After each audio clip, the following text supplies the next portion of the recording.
Welcome to God with George Ortega and Joshua Bond. This is episode number 20. We're recording it on Wednesday, November 11th at 3:47 p.m. Eastern Time. And we're going to continue this exploration of why it's so important to understand God as God is, not in this way that we've been misunderstanding God for millennia now. This idea that basically, that God is all powerful, that God is everything, yet we have a free will.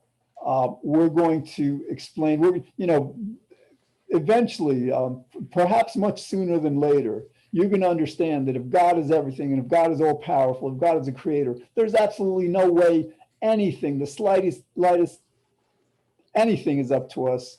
And so we also want to explore how we can create a much better world with this. And, we were talking about this in relation to Luther, the Protestant Reformation, and other kinds of religious traditions. So Joshua, let's continue with this thread. Yeah.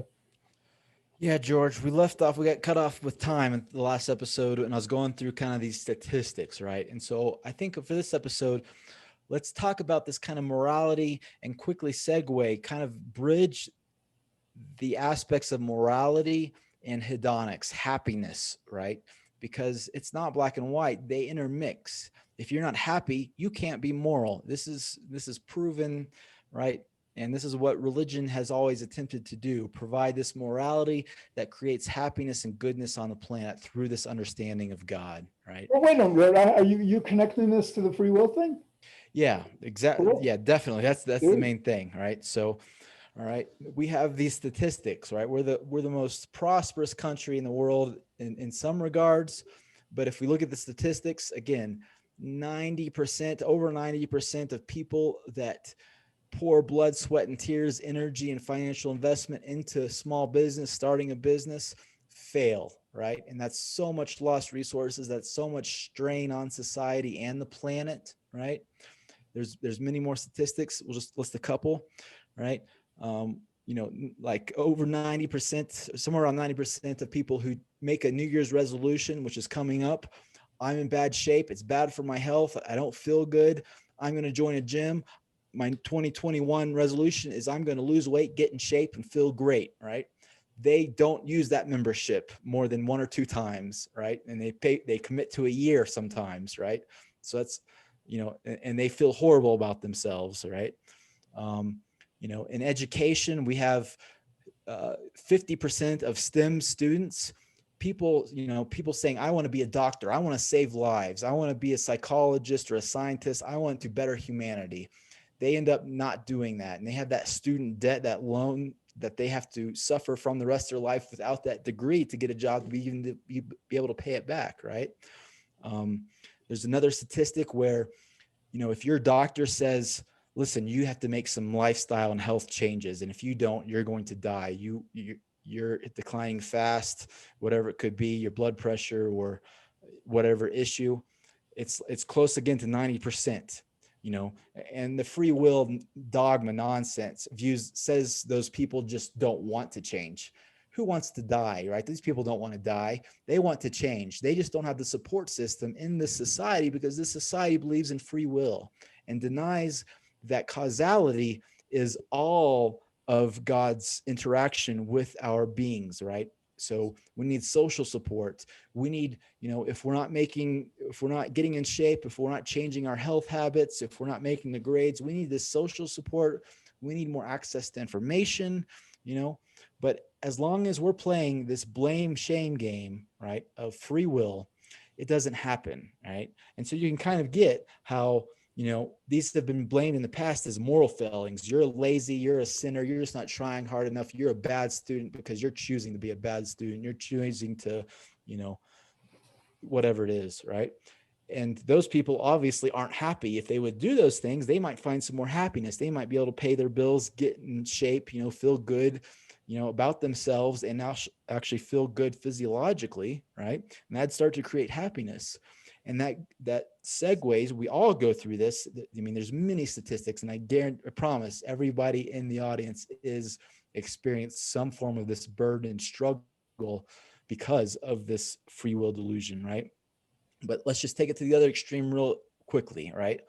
So think of the things that aren't necessarily responsibility, obligation, and again, I want this false Puritan definition of responsibility. Look at the term responsibility. Are you able to respond to that commitment you made to your doctor or your gym or your church or your spouse that you want to change your behavior? If it fails, you're not able to respond. That's what this spiritual breakthrough means. You don't have the causality bearing down on your being, right? The support structure of awareness and realization to make those changes. But the dogmas, the religions of the past, they didn't have this access to knowledge like we do in the science and abundance, right? That we do, to be able to embrace and indulge these other aspects, right? So the new religion, the new view of God, the new spirituality, the future is going to be, right? If success didn't happen, then success couldn't happen, right? And we need to change the support structure, the society, whether it's mental illness, business failure, some disease, some physical disease, right? We need to change our eating habits as a society, our marketing, our advertising, our politics to messages of love and acceptance, right? And that will change our psyche, our psychology. We're not in control of our genes. We're not in control of the biochemical processes, right? And this will reach our true potential. And this is the major shift in evolution of consciousness, of evolution of our understanding of God, of causality, of spirituality, and of religion that George and I are trying to usher in for our future generations. Right. And talking about another major way that free will just doesn't allow us to actually even be good to each other, this belief in free will is we have about 1 billion people or so, and perhaps a bit under 1 billion now, who are in extreme poverty. Their children are dying at the rate of about 10,000 every day. And a lot of people who preach this gospel of free will say, well, these people are lazy. These people, if they were industrious, if they were good, if they were this or that or whatever, they would not be poor. So like we really shouldn't help them because they don't deserve our help. That's the mean-spiritedness, the hatefulness of the belief in free will. And that's not even accurate, in any kind of a rational sense. In other words, so many of these poor countries are poor because of colonialism, because of slavery, so like everybody knows it's not their fault anyhow. But again, a lot of people who even believe that they're being good people, these rich people, philanthropists, they refuse to help end global poverty because their belief in free will says, well, no, they don't deserve our help. And if they understood, hey, these people are poor like that because God is compelling them to either do or not do what they should be doing or not doing, if people understand. And we have a saying that explains this: there, but for the grace of God go I, right? We see somebody in a very unfortunate circumstance, somebody's homeless, somebody's in trouble, there, but for the grace of God go I. So we get this, so basically to the extent, yes, this belief in free will just creates not just a lot of hatred toward ourselves and each other, but a lot of cruelty and callousness and indifference. Yeah, George, it's such a sad, cruel irony that, some of the more religious, nations are the ones that are more imperialists and dominating the other nations. And, if you look at the parallel between these types of religions being hierarchical, being dictated from, the leader of the religion, and I won't mention specific religions, but we can all, I will, Catholicism, the Pope, all religions that I've been in and I've loved the people in, right? But the same thing happens, right? We should dominate Africa. We should tell Africa how the right way to be is, and we should rule them, right?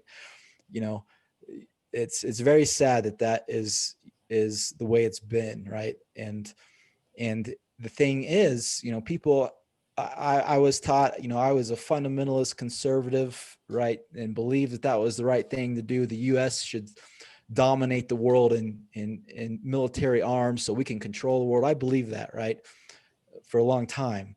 But then I started looking and realized that that was the same fallacies that was causing the breakdown of my own family, because the religion, was structured that way. The religions I was in was structured that way, right?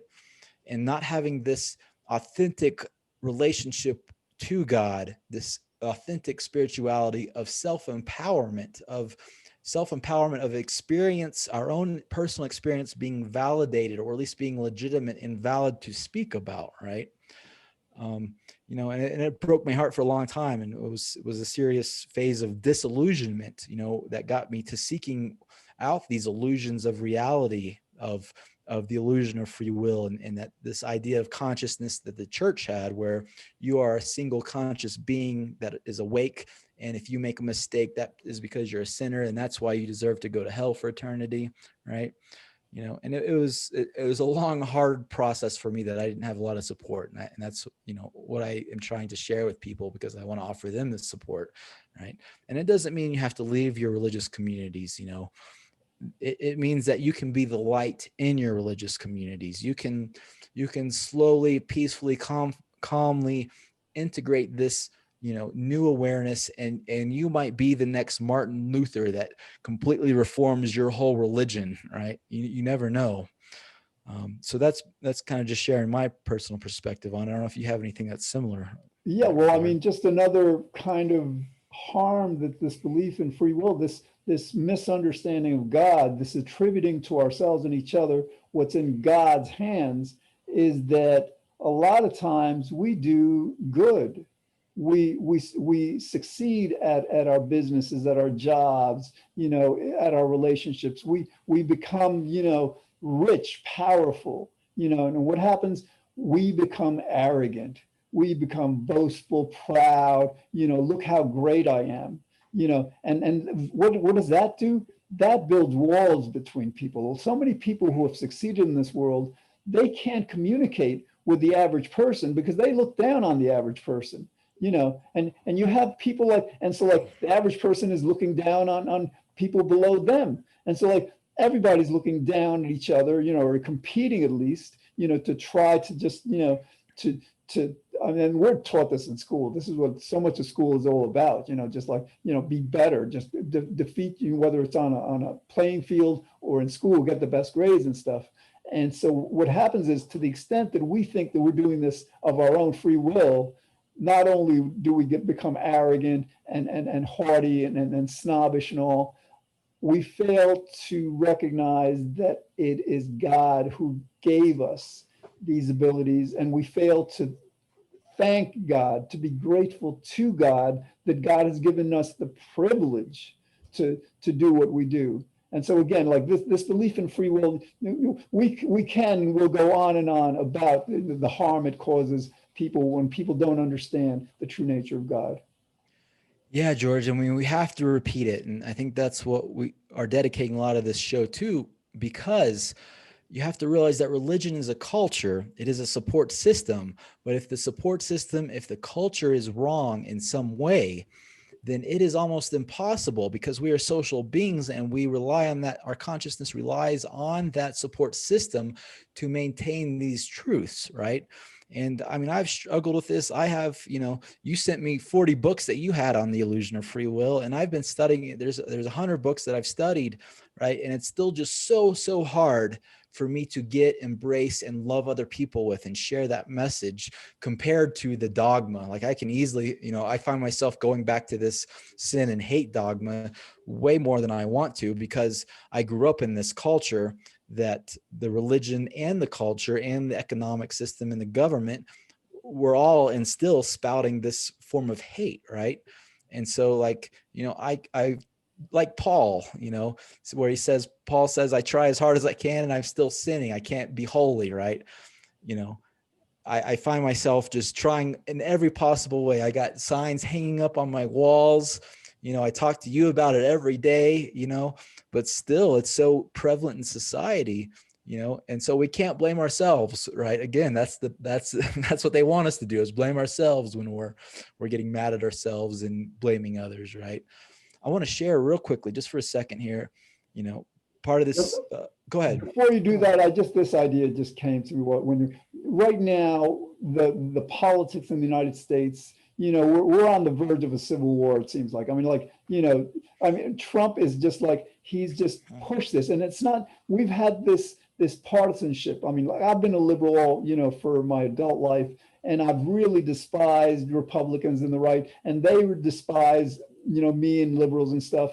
And this extreme partisanship in politics is a direct result of not understanding the attributes of God, and not understanding that God does everything. In other words, like to the extent that we attribute a free will to each other in politics, then what happens is that we get so angry with each other that we can't, rationally and objectively and compassionately and according to because we're right in a lot of ways. I mean, the right is right about abortion. The left is right about climate change. But nobody's willing to admit this stuff because of this free will belief that again is tearing this country apart. Yeah, George. I mean, I can't even tell you how much it means, those words that you just spoke, and that humbleness, right? Because I know you are so passionate about these issues and you do identify with the left, right? And I come from the South and conservative and Republicans, and I can't, even if I switch to the extreme opposite view, I can't just leave them behind or, sever my relationship, right? And so, I think what you said is hitting the nail on the head. It's divisive. It's this divide and conquer, right? And it's just so evil how politics and religion and their belief in God, or their, propaganda of God, of our one true God and our one true way to worship God, and is the only way. It's the only right view, right? And now you and I are bringing this understanding that it's actually almost completely wrong because they deny the illusions, right? So yeah, I wanted to share real quick this, and it'll be mostly more to me. I just am sharing it kind of personally. I did a little spiritual journey last week. And out of that journey afterwards, I kind of drew this up, right? And so the main point is in the purple here, because religion has always claimed the color purple because purple was very expensive, and the old churches were the ones that could afford it, and that made them feel more holy. But anyways, that's why I make it purple.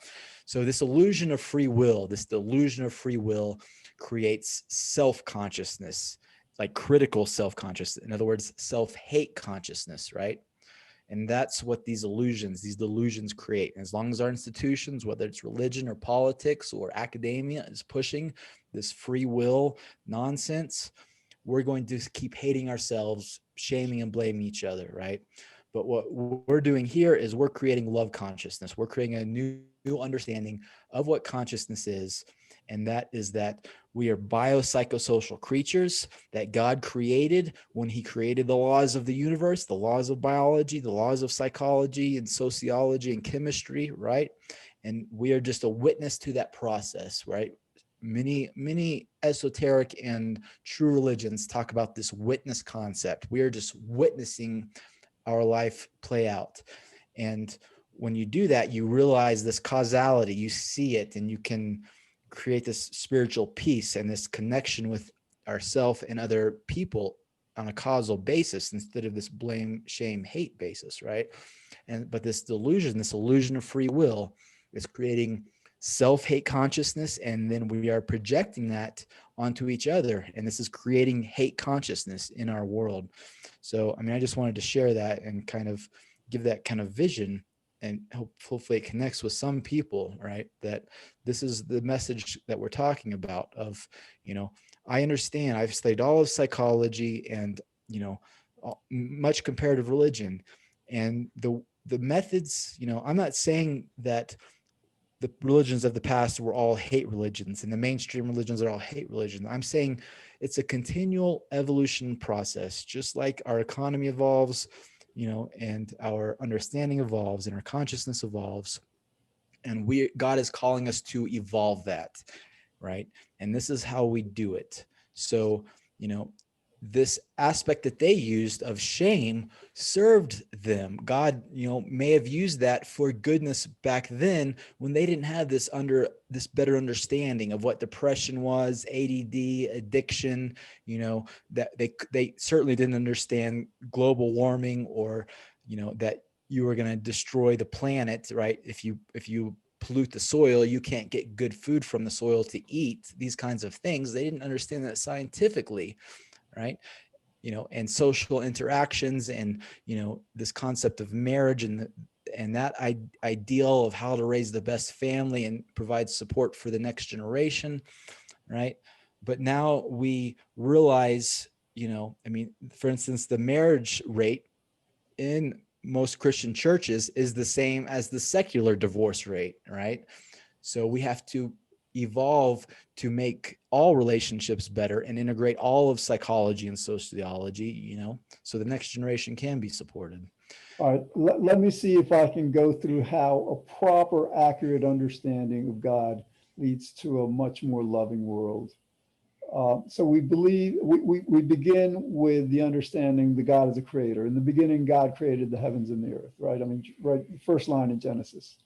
And like, if you're the creator of everything and nothing existed before you created this world, then obviously you created this world. God created this world from God. So God was everything both before God created this world. God continues to be everything. Okay, if you're everything, you're absolutely in control of everything and you know everything. There's no way you can be everything without knowing everything and without being in control of everything. All right, so God is what makes things happen. Once we get this, then all of a sudden, like when we do wrong, when the people in our lives do wrong, we have absolutely no logical reason anymore to blame them, to attribute that wrong to them. Again, we're attributing it to God because that's where all our actions come from. And to the extent we do that, to the extent we don't blame them or ourselves, that opens up our relationship to love. Without this impediment of the hatred, of the blaming, of the condemning, of the punishment, self-punishment, once we're rid of that by the proper understanding of God, then we invite all this love to take the place of all this negativity that the improper understanding of God was creating. Yeah, I think that's beautiful, George. I mean, for me, I think what I was trying to say there, and I realized I started out the show wanting to talk about happiness at the end, and then I kind of got off track, but that was God's will. I really wanted to share some happiness ideas and principles and how, with the audience. And so maybe we can get to that, you know, so these concepts of shame that the religious dogma, what we call dogma now, right, may have served them. We don't know, we weren't there exactly, right? And some of it may still be true, right? But if the relationship between the people, the society, even the bipartisan political relationship, is severed, right? And these people just, whenever they want to get together, they just want to kill each other, they just want to fight, and this identity politics, this identity religion, that means it's not working, right? That means we're not having conversations about to solve problems. We're just fighting. We're just asserting the ego, right? And so, this idea of love and that God is love, all right? And I'm going to love you. It doesn't matter your political affiliation, your political identity, your gender identity, your transgender identity, your religious identity. I'm going to love you. And what that means is you're having an experience that God orchestrated from the beginning of time that's playing out. And you are this witness to that experience. And you have stress and tension and anxiety, and frustrations and hope and aspirations and desire for happiness, right? And that may or may not be getting fulfilled, right? But if I deny that in you, if I deny you that right, where that's really coming from is a place of self-hate, of self-denial, right? This is the shadow and the ego projection that, Carl Jung and Freud talked about, right? And many religions, in their understanding also understand, right? And so, this idea of punishing or discipline your child, or that politics should be this way and we shouldn't allow this, or we should enforce this at gunpoint, that may be valid. But what I've found where we're at is we have to first approach this self-love, and really do this shadow work, this spiritual process of fully loving ourselves and fully loving everyone in our family and all of our past mistakes that we've made. And then we can talk about, this one best way, or what's the most efficient way and logical way. It can both happen simultaneously, but what happens is all the politics, all the political leaders, even the religious leaders, even, the academic leaders, they're spiritually bypassing. And this is why you don't hear talk of God. You don't hear talk of spirituality in politics, in science. I believe in church and state, but it's happening for the separation of church and state to some degree. But the reason it's really happening is because they're afraid to talk about these real aspects of God and relationship with God and these illusions, and that's kind of been the enlightenment process that I've gone through. That's allowed everything to make sense. It's allowed me to accept myself, accept how God is playing out in my life, the rules of causality, God's laws of creation, right? And be able to love myself from that, and then understand how to truly love other people. All right, excellent. So we've just spent the last 3 episodes, episode 18, 19, and 20, on explaining why God's will is the only will, why we human beings only ever manifest God's will, and how understanding this help us create a much more loving and wonderful and happy world. Now I'm thinking for our next perhaps show or series, I want to talk to once we get that God is, even without getting it, because I think another component to a good relationship with God, a good understanding of God, is our interaction with God. So on the next episodes, and we may change our minds, or God may change our minds for us. I don't know, does that? But I want to just get into